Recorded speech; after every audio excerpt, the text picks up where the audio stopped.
Welcome to the Psychology World podcast with me, Connor Whiteley, psychology student and international best-selling psychology author of over 30 psychology books, bringing you the latest psychology news, fascinating psychology topics and more each week. If you want to learn more, then please check out connorwhiteley.net/books. And don't forget to like and subscribe to the YouTube video or follow on your favourite podcast app. And here's the show. Hi everyone, and welcome to episode 269 of the Psychology World podcast with me, Connor Whiteley. And today's episode is on what impacts bisexual mental health. And it is Wednesday, the 5th of June 2024 as I record this. So today's episode is a part of a mini-series that will be running throughout June, focused on LGBT plus mental health topics, and a whole bunch of episodes that I'm really looking forward to, because I've chosen some really good topics that we're all going to enjoy here. And we're going to start off with bisexual mental health, because it's mental health, so I was always going to be interested in it. And to be honest, I think that bisexual mental health we don't talk about. Even though some of my friends are bisexual, we don't talk about bisexual specific mental health whatsoever. And it wasn't until I started researching this podcast episode, I realised, oh yeah, I actually have seen that. Oh yes, I have actually thought about that before. So it's a really good episode. It's really useful. So what we're going to be doing is that we're going to be looking at the four main stressors that are unique to bisexual people, and then we're also going to look at what can we do to help improve the mental health of bisexual people. So this is a great episode. I'm really looking forward to it. So but you've got that to look forward to in a minute. And because this is an in-between episode, there isn't a personal update or a psychology news section. So as always, I always love to hear your thoughts and feelings on today's episode. So you can always email me, connorwhiteley@connorwhiteley.net. You can always leave a comment at the show notes at connorwhiteley.net/podcast, or tweet me on Twitter at sci-fi whiteley, or leave a comment on the Facebook post, or contact me via LinkedIn. I always love to hear from all you whose videos make the podcast feel more like a conversation. And today's episode has been sponsored by Clinical Psychology 2nd Edition. So, but this is a great reminder that this is a brand new issue. This is a great, really easy to understand book, which I flat out love, because this new edition really focuses on mental capacity, the Mental Capacity Act, the new expanded versions of formulation and how it's used in clinical psychology and psychotherapy, as well as there's a lot more mindfulness based content, looking at the negatives and also the positives. So if you want a really good introduction that covers a wide range of clinical psychology topics, as well as it also has really good depth, so you can have a solid foundation of what clinical psychology is and how the clinical psychologists actually work to improve the lives of people. Then you definitely need to check out this great, really easy to understand book. So that's Clinical Psychology 2nd Edition, available from all major ebook retailers, and you can get the paperback and the hardback version from Amazon, your local library or local bookstore if you requested, or you can get the AI narrated audiobook, available at selected audiobook retailers like Spotify, Google Play, Kobo, Barnes & Noble, and selected library systems like Biblioteca, Overdrive, and Baker & Taylor. So whilst buying books helps to support the creation and the editing of the podcast, my time is sponsored by my wonderful patrons, and as always, a massive thank you to my patrons, because your support shows that you like the show and you want it to continue. And if you wanted to become a patron and get tons of great rewards, now you can at patreon.com/the Psychology World podcast. Or you can buy me a coffee at buymeacoffee.com/ConnorWhiteley. So that's enough of this introductory matter. Let's move on to the content part of today's episode. So we're moving on to the content part of today's episode. So we're going to be talking about what impacts bisexual mental health. And this is a great episode. I'm really looking forward to it, so let's dive into it. Introduction to LGBT plus mental health. So I've mentioned it before that LGBT plus individuals face high rates of mental health difficulties and connotations compared to cisgender and heterosexual people. Also, research shows time and time again that being LGBT plus does not cause mental health difficulties, but they're caused by minority stress. In other words, these mental health struggles are caused by the personal discrimination as well as stressful experiences that LGBT plus individuals face because of the homophobic and transphobic culture. And you can see all of the references and more at the bottom of the blog post at connorwhiteley.net/podcast. Also, in case you're new to the podcast, I can support this with my own personal experience because basically all my mental health difficulties in the past have been down to living in an extremely homophobic social world. And I always use the term social world because it's a lot kinder than the truth.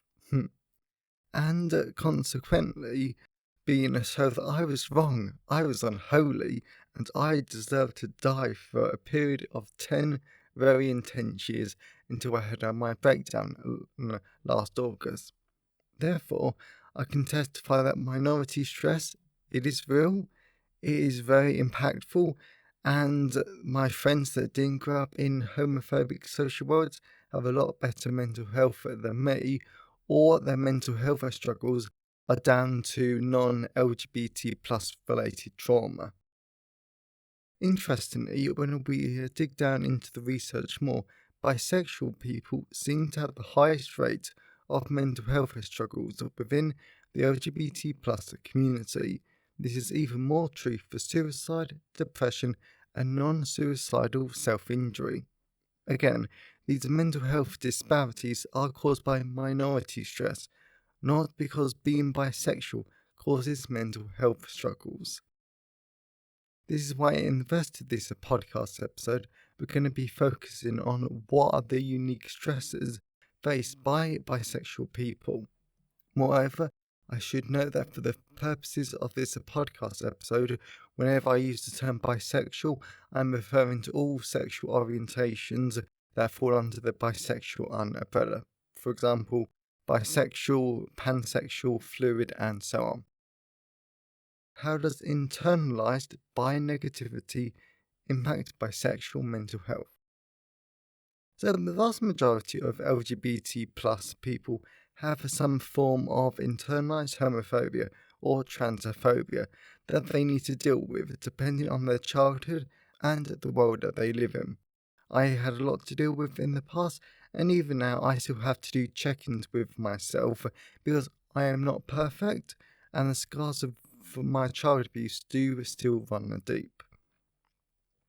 However, a lot of bisexual people struggle with the internalized bi-negativity and internalized monosexism. This is the belief that being bisexual is wrong and they should only be attracted to a single gender, which is beyond rubbish, in my personal opinion. This bi-negativity develops because bisexual people face biphobia and monosexist discrimination, as well as if a person hears the negative messages about themselves and their sexual orientation enough times, then they can start to believe it. Therefore, when bisexual individuals internalize the idea that being bisexual is wrong, unnatural, and immoral, then their mental health decreases and the levels of depression as well as anxiety increase. Lastly, for this section, this is even worse when the bi-negativity is added to any internalized cissexism, which is discrimination against transgender people, and heterosexism that they're dealing with too. How does double discrimination impact bisexual mental health? As we're all aware, all LGBT plus people face homophobia and transphobic discrimination from the idiots, as I prefer to call them, the bigots, and an endless list of other groups.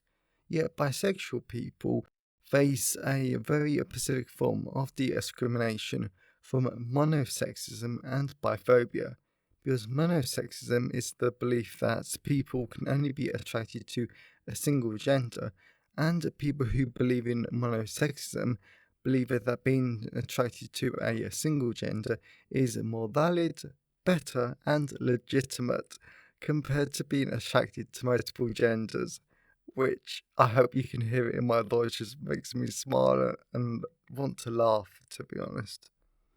In addition, it is these silly beliefs about monosexism and biphobia that lead to people to believe that bisexual people are greedy, untrustworthy, and they're obsessed with sex, which I'm also laughing about because of a story that my bisexual friend told me when they went to meet their boyfriend's parents.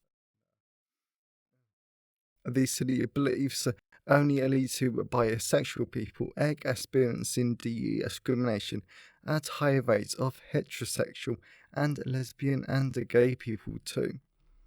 And it is that discrimination coming from heterosexual and gay and lesbian individuals that explains why this is double discrimination.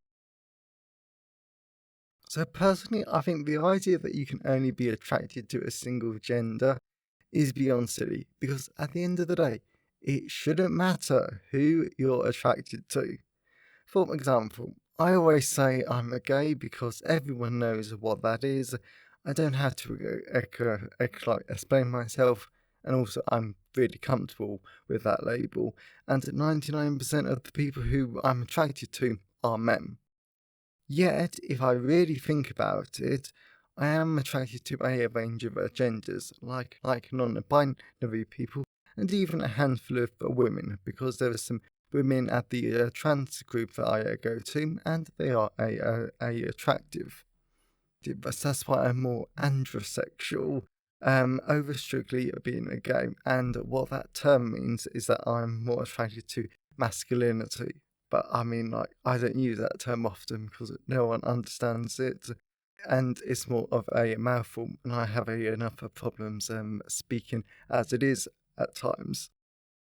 Therefore, I think it's perfectly normal not to be attracted to a single gender if we really think about other romantic preferences.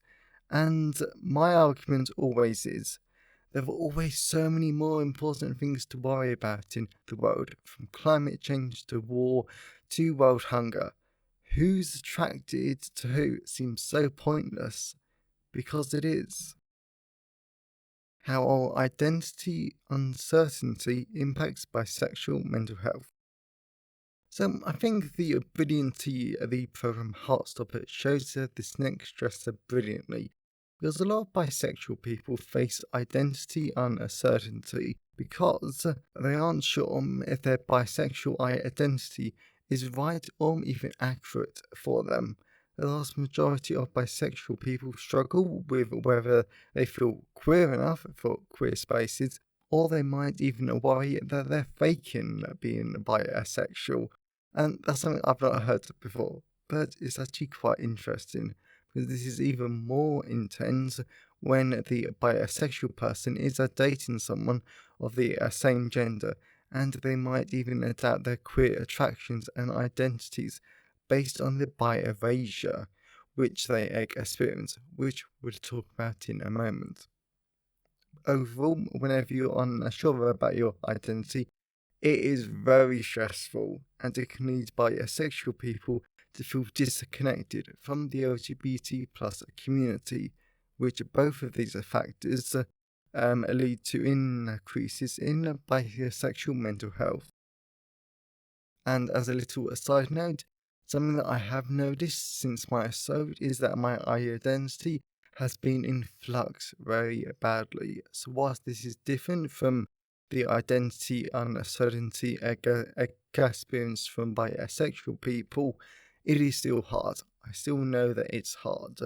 Because there's a common myth in society that you're always meant to know exactly who you are, and that isn't meant to change. Therefore, for things to pop up that make you question your identity, whether it's trauma, sexual orientation, or gender related, it is still extremely stressful and it's hard.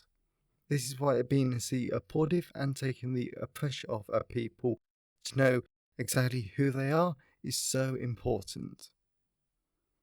How can bi-erasure impact bisexual mental health?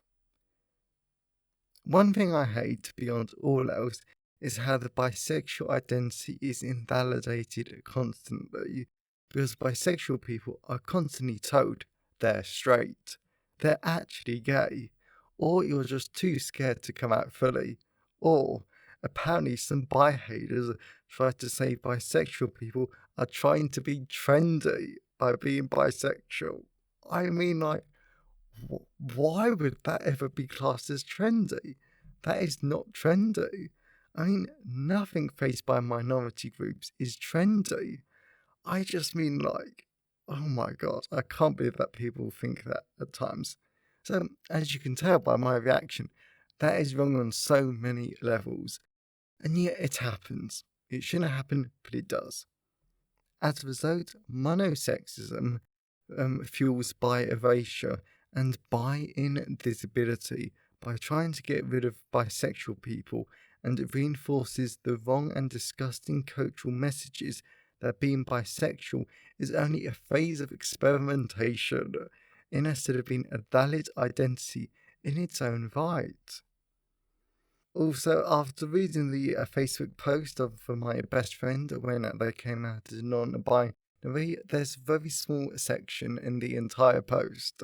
And I mean, like, my friend does not normally write long passages, but I could tell that they were nervous about this. So there was a very small section on them still being bisexual slash pan-like sexual. And there's a sentence that's always going to stay with me. So it was something along the lines of I'm still bisexual and pansexual, regardless of who I'm dating. And this has always stuck with me because it reminds me that a lot of bisexual people are assumed to be straight when they're dating members of the opposite sex, or they're assumed to be gay when they're dating someone of the same gender.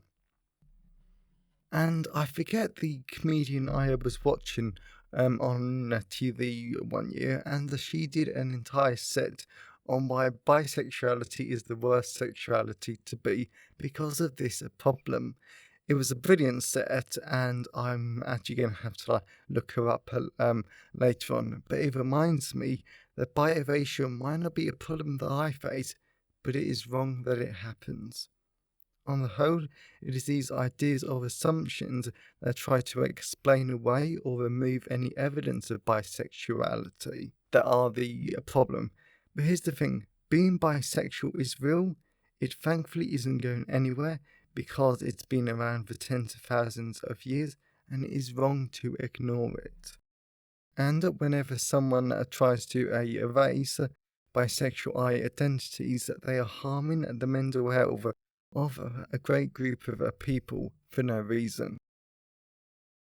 How do we improve the mental health of bisexual people? So moving on to my favourite topic because now that we know the information, how do we apply it to improve lives? So of course the main issue is that we've got to get rid of monosexism, heterosexism, and cissexism, which is a constant fight, and it will be removed one a day. But we need to look at how do we improve the mental health of bisexual people in the meantime. Firstly, research suggests that bisexual people could benefit and enjoy reading books or watching TV shows with positive and realistic bisexual characters. And for this, I really do recommend season 1 of Heartstopper because they're really good like characters. Since watching bi-affirming messages helps bisexual people to feel more connected and validated in their queer identities. This has the added bonus of increasing the individual's pride in their queer identity, so this improves their mental health. Secondly, research shows that bisexual people benefit from being a part of the LGBT plus community, even more so when they're part of bisexual specific communities, because this could help to reduce the negative mental health impact that monosexism and biphobia has on them. Finally, therapy. I will always encourage this option because, of course, this is a psychology podcast that mainly focuses on clinical psychology. Yeah, as a gay person, I know that having a good therapist is a brilliant, amazing, and an affirming way to unlearn homophobia and minority stress, so you can start to live a full, happy, and successful life where you can thrive. You can be yourself, you can be happy, and you can do all the amazing things that never seemed possible to achieve before. Because before my breakdown, I never thought I would have any queer friends, hang out with them, and just be free enough to live my own life. Because I don't even have to hide where I'm going anymore from certain people, and that sense of freedom is incredible. Conclusion. So, in this psychology podcast episode, we've looked at how bi erasure, double discrimination, identity uncertainty, and internalized bi negativity negatively impacts the mental health of bisexual people. The mental health struggles of all LGBT plus people are real, and it is something that we need to get better at as a society. We need to flat out stop these homophobic and biphobic, cis sexist, and transphobic messages completely. And if you're a heterosexual, lesbian, or gay person listening to this, then I hope that you learn something interesting. This isn't a topic that we talk about too much because even though I have a few bisexual friends, I hear whispers of this stuff, but no one really talks about it. And that is a shame because it is only if we talk about these stressors then we can do something to improve the lives and mental health of bisexual people. Some takeaways for all of us from this podcast episode are simple.